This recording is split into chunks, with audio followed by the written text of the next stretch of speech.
प्रिय छात्रों, आज हम 10वीं कक्षायै संस्कृतम चतुर्थ पाठः अर्थात चौथा पाठ स्वास्थ्यानि अच्छी तरह कही बातें का अध्ययन करेंगे। स्वासितम इत्यस्य अर्थः सुष्ठु भाषितम कथितम इति अर्थात स्वासितम इसका अर्थ है सु अच्छी तरह, भाषितम का अर्थ है कहा गया। सम्यक भाषितम स्वासितम भवति शोभनम वचनम स्वासितम इति कथ्यते। अच्छी बातें सुशोभित कही जाती हैं। स्वासिते महापुरुषाणाम अनुभवः छंदो बद्धेन श्लोकेन प्रसूयते। महापुरुषों के अनुभव छंदबद्ध करके श्लोक के द्वारा प्रस्तुत किए जाते हैं। तादृशानि कानिचित् स्वासितानि अत्र वर्तन्ते।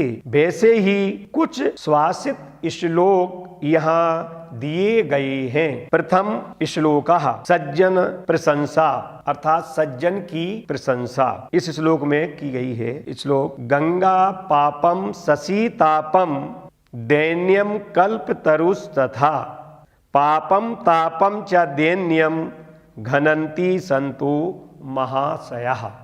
जिस प्रकार गंगा नदी पाप का नाश करती है, शशि माने चंद्रमा, चंद्रमा गर्मी का नाश करता है, दैन्यम कल्पतरुष तथा और कल्पतरु जो सभी की कल्पित कामनाओं को पूर्ण करता है, गरीबी को नष्ट कर देता है।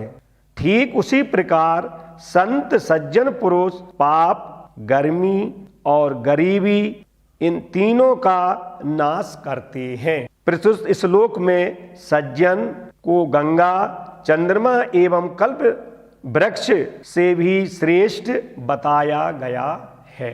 श्लोक नंबर 2 दान प्रशंसा, दान की प्रशंसा इस श्लोक में की गई है।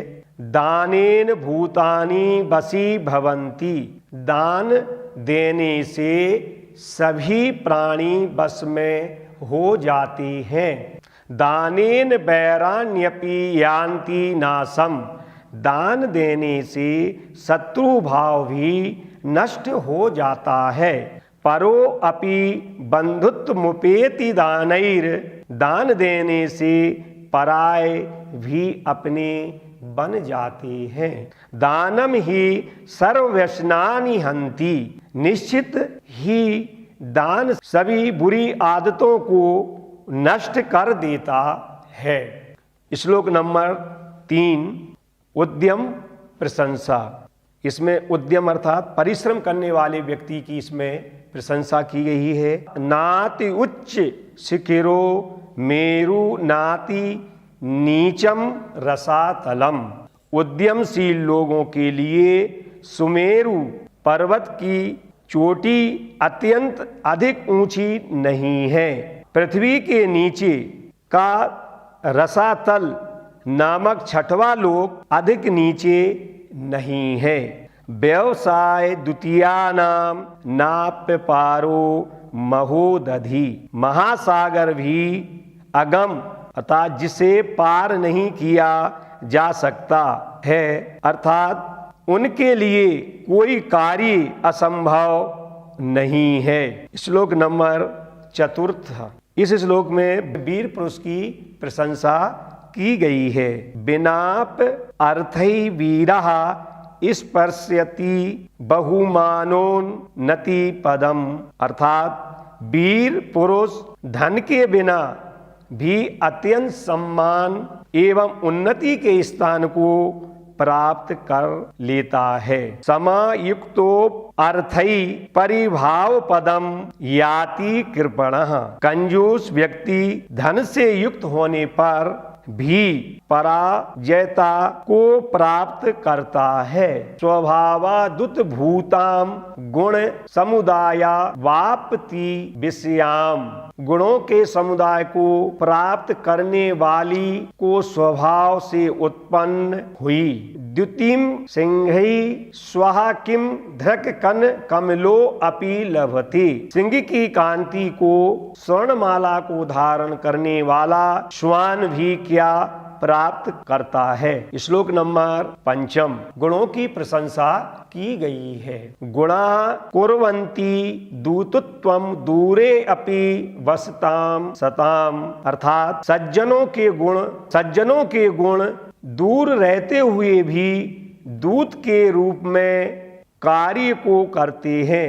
केत की गंधम आघ्राय स्वयं यान्ति षटपदा, जैसे भौरे केवड़े की गंध को सूंघकर स्वयं आ जाते हैं। श्लोक नंबर 6।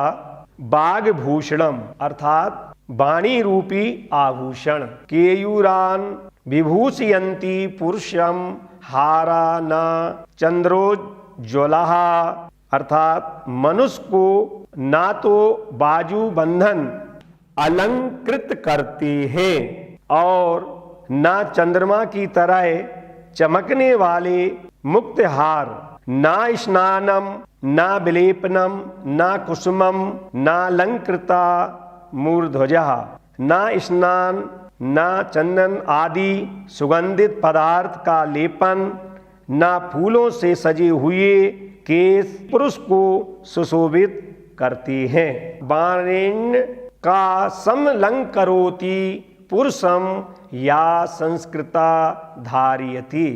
एक संस्कारमयी वाणी ही मनुष्य को सुशोभित करती है।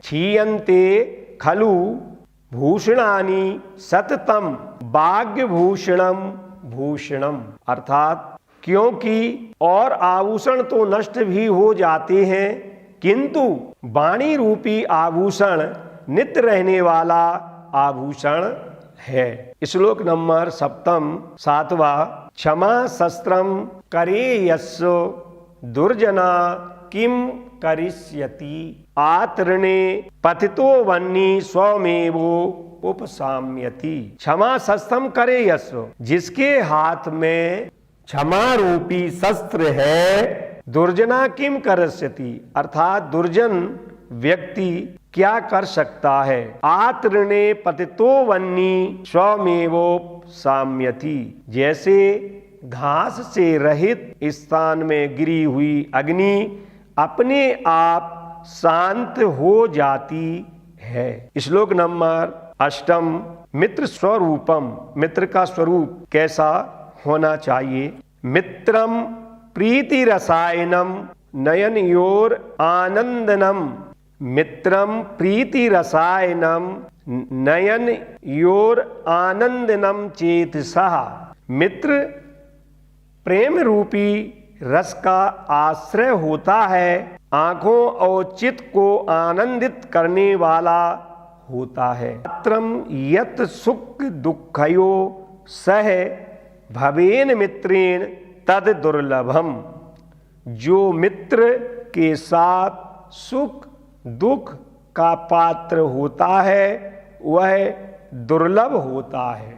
येन चान्ये सुहृदा समृद्धि समये द्रव्य अभिलाषा कुलास्ते, और जो दूसरे मित्र की संपन्नता के समय धन प्राप्ति की कामना करने वाले होते हैं। सर्वत्र मिलन्ति तत्व निकस ग्रावातु तेसाम विपत, वे सब जगह मिल जाते हैं, उनके लिए संकट तो तत्व रूपी कसौटी के पत्थर के समान होता है। श्लोक नंबर 9। मनुष्य का स्वभाव के विषय में वर्णन किया गया है। सर्वस्य ही परीक्षन्ते स्वभावा नेत्रे गुणः, सभी के स्वभाव की ही परीक्षा की जाती है, दूसरे गुणों की नहीं। अतीत ही गुणान सर्वान स्वभावो मूर्धनि वर्तते, क्योंकि सभी गुणों को छोड़कर स्वभाव ही मस्तक पर विराजता है। अल्पज्ञ स्वभाव, अल्प बुद्धि वाले व्यक्ति का स्वभाव। यदा किंचज्ञो अहम गज इव मदांध संभवम, जब मैं थोड़ा जानने वाला था तो उस समय मैं हाथी के समान घमंड में चूर हो गया। तदा सर्वज्ञो अस्मीत भावदव लिप्तम मम मनः, मैं सब कुछ जानने वाला हूँ यह सोचकर मेरा मन अभिमानी हो गया। यदा किंचित किंचित बुद्धिजन सा आकाशाद अवगतम, परंतु जब मैंने विद्वानों की संगति से कुछ कुछ जाना उस समय यह समझकर कि तदा मूर्खो अस्मीति ज्वर इव मदो में व्यपगतः, समझकर कि मैं मूर्ख हूँ, मेरा अभिमान ज्वर अर्थात बुखार के समान दूर हो गया। धन्यवाद बच्चों, आज का पाठ यही